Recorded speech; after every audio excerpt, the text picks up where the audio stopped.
शांति। आज 27 सितंबर 2025 की बाबा की साकार मुरली है। मुरली के महावाक्य हैं, मीठे बच्चे, तुम अभी सच्ची सच्ची पाठशाला में बैठे हो। यह सत्संग भी है। यहाँ तुम्हें सत बाप का संग मिला है जो पार लगा देता है। प्रश्न है, हिसाब किताब के खेल में मनुष्यों की समझ और तुम्हारी समझ में कौन सा अंतर है? उत्तर है, मनुष्य समझते हैं यह जो दुख सुख का खेल चलता है, यह दुख सुख सब परमात्मा ही देते हैं, और तुम बच्चे समझते हो कि यह हर एक के कर्मों के हिसाब का खेल है। बाप किसी को भी दुख नहीं देते, वह तो आते ही है सुख का रास्ता बताने। बाबा कहते हैं, बच्चे, मैंने किसी को भी दुखी नहीं किया है, यह तो तुम्हारे ही कर्मों का फल है। गीत है, इस पाप की दुनिया से। ओम शांति। मीठे मीठे रूहानी बच्चों ने गीत सुना। किसको पुकारते हैं? बाप को। बाबा आकर इस पाप की कलयुगी दुनिया से सतयुगी पुण्य की दुनिया में ले चलो। अभी जीव आत्माएं सब कलयुगी हैं, उन्होंने बुद्धि ऊपर चाहती है। बाप कहते हैं, मैं जो हूँ जैसा हूँ ऐसा कोई नहीं जानते हैं।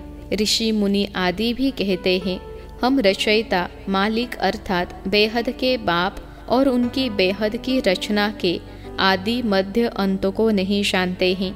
आत्माएं जहाँ रहती है वह है ब्रह्म महतत्व, जहाँ सूर्य चांद नहीं होते हैं, न मूल वतन न सूक्ष्म वतन में।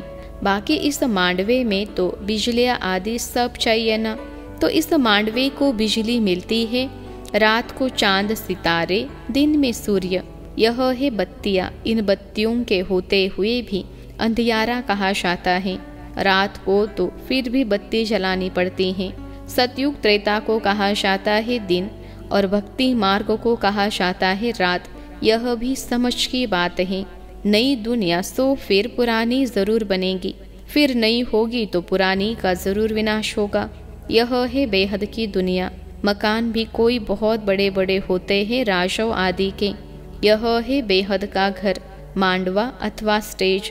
इनको कर्म क्षेत्र भी कहा जाता है। कर्म तो जरूर करना होता है। सब मनुष्यों के लिए यह कर्म क्षेत्र है। सबको कर्म करना ही है, पाठ बजाना ही है। पाठ हर एक आत्मा को पहले से मिला हुआ है। तुम्हारे में भी कोई है जो इन बातों को अच्छी रीति समझ सकते हैं। वास्तव में यह गीता पाठशाला है। पाठशाला में कभी बूढ़े आदि पढ़ते हैं क्या? यहाँ तो बूढ़े जवान आदि सब पढ़ते हैं। वेदों की पाठशाला नहीं कहेंगे। वहाँ कोई भी एम ऑब्जेक्ट होती नहीं है। हम इतने वेद शास्त्र आदि पढ़ते हैं, इनसे क्या बनेंगे वह जानते नहीं। कोई भी जो सत्संग है, एम ऑब्जेक्ट कुछ नहीं है। अब तो उनको सत्संग कहने से लज्जा आती है। सत तो एक बाप ही है, जिसके लिए कहा जाता है संग तारे कुसंग बोरे। कुसंग कलयुगी मनुष्यों का, सत का संग तो एक ही है। अभी तुमको वंडर लगता है, सारे सृष्टि के आदि मध्य अंत का ज्ञान कैसे बाप देते हैं। तुमको तो खुशी होनी चाहिए, तुम सच्ची सच्ची पाठशाला में बैठे हो। बाकी सब ही झूठी पाठशालाएं। उन सत्संगों आदि से कुछ भी बनकर निकलते नहीं। स्कूल कॉलेज आदि से फिर भी कुछ बनकर निकलते हैं, क्योंकि पढ़ते हैं। बाकी कहाँ भी पढ़ाई नहीं है। सत्संग को पढ़ाई नहीं कहेंगे। शास्त्र आदि तो पढ़कर फिर दुनिया खोल बैठते हैं, पैसा कमाते हैं। ग्रंथ थोड़ा सीख कर गुरु द्वारा खोल बैठ जाते हैं। गुरु द्वारे भी कितने खोलते हैं? गुरु का द्वार अर्थात घर कहेंगे ना। फाटक खुलता है, वहाँ जाकर शास्त्र आदि पढ़ते हैं। तुम्हारा गुरु द्वारा है मुक्ति और जीवन मुक्ति धाम, सदगुरु द्वार। सदगुरु का नाम क्या है? अकाल मूर्त। सदगुरु को अकाल मूर्त कहते हैं। वह आकर मुक्ति जीवन मुक्ति का द्वार खोलते हैं। अकाल मूर्त है ना, जिसको काल भी खा नहीं सकता। आत्मा है ही बिंदी, उनको काल कैसे खाएगा? वह आत्मा तो शरीर छोड़कर भाग जाती है। मनुष्य समझते थोड़े ही है कि एक पुराना शरीर छोड़ फिर जाए दूसरा लेगी, फिर इसमें रोने की क्या दरकार है। यह तुम जानते हो। ड्रामा अनादि बना हुआ है, हर एक को पार बचाना ही है। बाप ने समझाया है, सतयुग में है नष्टो मोहा, मोह जीत की भी कहानी है ना।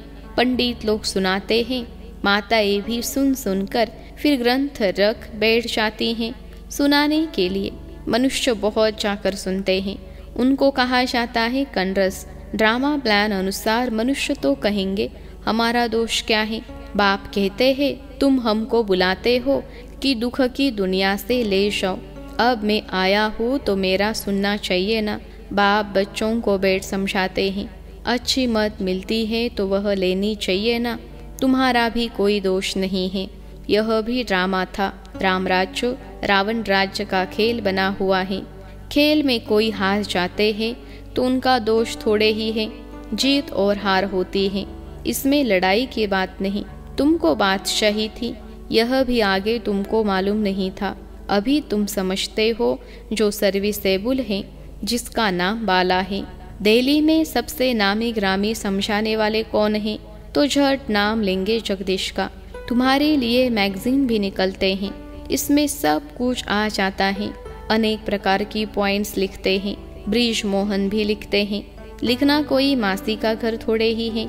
जरूर विचार सागर मंथन करते हैं, अच्छी सर्विस करते हैं। कितने लोग पढ़कर खुश होते हैं, बच्चों को भी रिफ्रेशमेंट मिलती है। कोई कोई प्रदर्शनी में बहुत माथा मारते हैं, कोई कोई कर्म बंधन में फंसे हुए हैं, इसलिए इतना उठा नहीं सकते हैं। यह भी कहेंगे ड्रामा, अबलाओं पर भी अत्याचार होने का ड्रामा में पार्ट है। ऐसा पार्ट क्यों बचाया, यह प्रश्न ही नहीं उठता। यह तो अनादि बना बनाया ड्रामा है, उनको कुछ कर थोड़े ही सकते हैं। कोई कहते हैं हमने गुनाह क्या किया जो ऐसा पार्ट रखा है। अब गुनाह की तो बात नहीं, यह तो पार्ट है। अबलाई कोई तो निमित्त बनेंगी जिन पर सितम होंगे। ऐसे तो फिर सब कहेंगे हमको यह पार्ट क्यों। नहीं, यह बना बनाया ड्रामा है। पुरुषों पर भी अत्याचार होते हैं। इन बातों में सहनशीलता कितनी रखनी पड़ती है, बहुत सहनशीलता चाहिए। माया के विघ्न तो बहुत पड़ेंगे। विश्व की बादशाही लेते हो तो कुछ मेहनत करनी पड़े। ड्रामा में आपदाएं खिटपीट आदि कितनी हैं। अबलाओं पर अत्याचार लिखा हुआ है, रक्त की नदियाँ भी बहेंगी, कहाँ भी सेफ्टी नहीं रहेगी। अभी तो सुबह को क्लास आदि में जाते हो सेंटर्स पर, वह भी समय आएगा जो तुम बाहर निकल भी नहीं सकेंगे। दिन प्रतिदिन जमाना बिगड़ता जाता है और बिगड़ना है। दुख के दिन बहुत जोर से आएंगे। बीमारी आदि में दुख होता है तो फिर भगवान को याद करते ही पुकारते हैं। अभी तुमको मालूम है बाकी थोड़े दिन हैं, फिर हम अपने शांति धाम सुख धाम जरूर जाएंगे। दुनिया को तो यह भी पता नहीं है। अभी तुम बच्चे फील करते हो ना, अभी बाप को पूरी रीति जान गए हैं। वह सब तो समझते हैं परमात्मा लिंग है। शिवलिंग की पूजा भी करते हैं। तुम शिव के मंदिर में जाते थे, कभी यह ख्याल किया कि शिवलिंग क्या चीज़ है? जरूर यह जड़ है तो चैतन्य भी होगा। यह तब क्या है? भगवान तो रचता है ऊपर में, उनकी निशानी है सिर्फ पूजा के लिए। पूज्य होंगे तो फिर यह चीज़ें नहीं होंगी।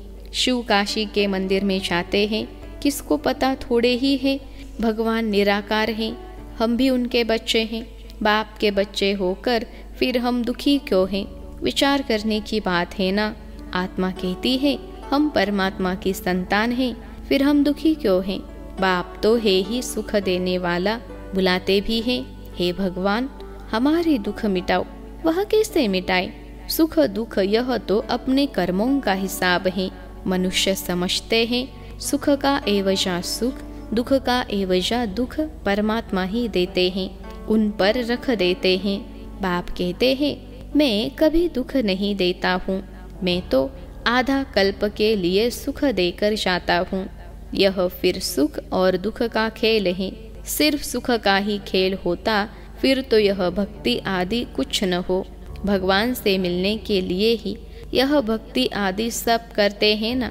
अब बाप बैठ सारा समाचार सुनाते हैं। बाप कहते हैं तुम बच्चे कितने भाग्यशाली हो, उन ऋषि मुनियों आदि का कितना नाम है। तुम हो राज ऋषि, वह है हठ योग ऋषि। ऋषि अर्थात पवित्र। तुम स्वर्ग के राजा बनते हो तो पवित्र जरूर बनना पड़े। सतयुग त्रेता में जिनका राज्य था उनका ही फिर होगा, बाकी सब पीछे आएंगे। तुम अभी कहते हो हम श्रीमत पर अपना राज्य स्थापन कर रहे हैं। पुरानी दुनिया का विनाश होने में भी समय तो लगेगा ना। सतयुग आना है, कलयुग जाना है। कितनी बड़ी दुनिया है। एक एक शहर मनुष्यों से कितना भरा हुआ है। धनवान आदमी दुनिया का चक्र लगाते हैं, परंतु यह सारी दुनिया को कोई देख न सके। सतयुग देख सकते हैं क्योंकि सतयुग में है ही एक राज्य। इतने थोड़े राजाएं होंगे। यहाँ तो देखो कितनी बड़ी दुनिया है। इतनी बड़ी दुनिया का चक्र कौन लगाए। वहाँ तुमको समुद्र में जाने का नहीं है। वहाँ सिलोन, बर्मा आदि होंगे। नहीं, कुछ भी नहीं। यह कराची नहीं होगी। तुम सब मीठी नदियों के किनारे पर रहते हो। खेती बाड़ी आदि सब होती है। सृष्टि तो बड़ी है। मनुष्य बहुत थोड़े रहते हैं, फिर पीछे वृद्धि होती है। फिर वहां जाकर अपना राज्य स्थापन किया। धीरे धीरे हप करते गए, अपना राज्य स्थापन कर दिया। अभी तो सबको छोड़ना पड़ता है। एक भारत ही है जिसने किसी का भी राज्य छीना नहीं है, क्योंकि भारत असूल में अहिंसक है ना। भारत ही सारी दुनिया का मालिक था और सब पीछे आए हैं जो टुकड़े टुकड़े लेते गए हैं। तुमने कोई को हप नहीं किया है, अंग्रेजों ने हप कर लिया है। तुम भारतवासियों को तो बाप विश्व का मालिक बनाते हैं। तुम कहाँ गए थोड़े ही हो।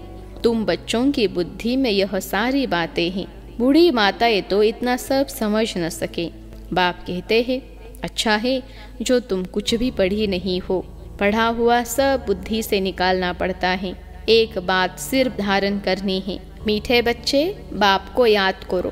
तुम कहते भी थे ना बाबा आप आएंगे तो हम वारी जाएंगे, कुर्बान जाएंगे।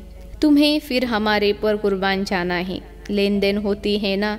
शादी के टाइम स्त्री पुरुष एक दो के हाथ में नमक देते हैं। बाप को भी कहते हैं हम पुराना सब कुछ आपको देते हैं। मरना तो है, यह सब खत्म होना है। आप हमको फिर नई दुनिया में देना। बाप आते ही है सबको ले जाने। काल है ना। सिंध में कहते थे यह कौन सा काल है जो सबको भगा कर ले जाते हैं। तुम बच्चे तो खुश होते हो, बाप आते ही है ले जाने। हम तो खुशी से अपने घर जाएंगे। सहन भी करना पड़ता है। अच्छे अच्छे बड़े बड़े घर की माताएं मारे खाती हैं। तुम सच्ची कमाई करते हो। मनुष्य थोड़े ही जानते हैं, वह है ही कलयुगी शूद्र संप्रदाय। तुम हो संगम युगी पुरुषोत्तम बन रहे हो। जानते हो पहले नंबर में पुरुषोत्तम यह लक्ष्मी नारायण है ना। फिर डिग्री कम होती जाएगी, ऊपर से नीचे आते रहेंगे, फिर आहिस्ते आहिस्ते गिरते रहेंगे। इस समय सब गिर चुके हैं। झाड़ पुराना हो चुका है, तना सड़ गया है। अब फिर स्थापना होती है। फाउंडेशन लगता है ना। कलम कितना छोटा होता है, फिर उनसे कितना बड़ा झाड़ बढ़ जाता है। यह भी झाड़ है। सतयुग में बहुत छोटा झाड़ होता है, अब कितना बड़ा झाड़ है। वैरायटी फूल कितने हैं मनुष्य सृष्टि के। एक ही झाड़ में कितनी वैरायटी है। अनेक वैरायटी धर्मों का झाड़ है मनुष्यों का। एक सूरत न मिले दूसरे से, बना बनाया ड्रामा है ना। एक जैसा पार्ट कोई का हो नहीं सकता। इनको कहा जाता है कुदरती बना बनाया बेहद का ड्रामा। इनमें भी बनावट बहुत है। जो चीज रियल होती है वह खत्म भी होती है। फिर 5000 वर्ष के बाद रियलिटी में आएंगे। चित्र आदि भी कोई रियल बने थोड़े ही हैं। ब्रह्मा की भी शक्ल फिर 5000 वर्ष बाद तुम देखेंगे। इस ड्रामा के राज को समझने में बुद्धि बड़ी विशाल चाहिए। और कुछ न समझो, सिर्फ एक बात बुद्धि में रखो, एक शु बाबा दूसरा न कोई। यह आत्मा ने कहा बाबा हमको ही याद करेंगे। यह तो सहज है ना। हाथों से कर्म करते रहो और बुद्धि से बाप को याद करते रहो। अच्छा, मीठे मीठे सिखलते बच्चों प्रति माता पिता बाप दादा का याद प्यार और गुड मॉर्निंग। रूहानी बाप की रूहानी बच्चों को नमस्ते। हम रूहानी बच्चों की सिखलते रूहानी माता पिता बाप दादा को याद प्यार, गुड मॉर्निंग और नमस्ते बाबा नमस्ते। धारणा के लिए मुख्य सार। पहली पॉइंट है, सहनशीलता का गुण धारण कर माया के विघ्नों में पास होना है। अनेक आपदाएं आएंगी, अत्याचार होंगे, ऐसे समय पर सहन करते बाप की याद में रहना है, सच्ची कमाई करनी है। दूसरी पॉइंट है, विशाल बुद्धिपन इस बने बनाए ड्रामा को अच्छी रीति समझना है। यह कुदरती ड्रामा बना हुआ है, इसलिए प्रश्न उठ नहीं सकता। बाप जो अच्छी मत देते हैं उस पर चलते रहना है। आज का वरदान है, मायाजीत विजयी बनने के साथ साथ पर उपकारी भव। मायाजीत विजयी बनने के साथ साथ पर उपकारी भव। विश्लेषण है, अभी तक स्व कल्याण में बहुत समय जा रहा है, अब पर उपकारी बनो। मायाजीत विजयी बनने के साथ साथ सर्व खजानों के विधाता बनो, अर्थात हर खजाने को कार्य में लगाओ।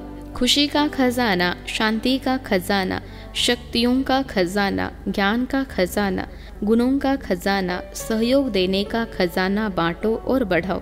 जब अभी विधातापन की स्थिति का अनुभव करेंगे, अर्थात पर उपकारी बनेंगे, तब अनेक जन्म विश्व राज्य अधिकारी बनेंगे।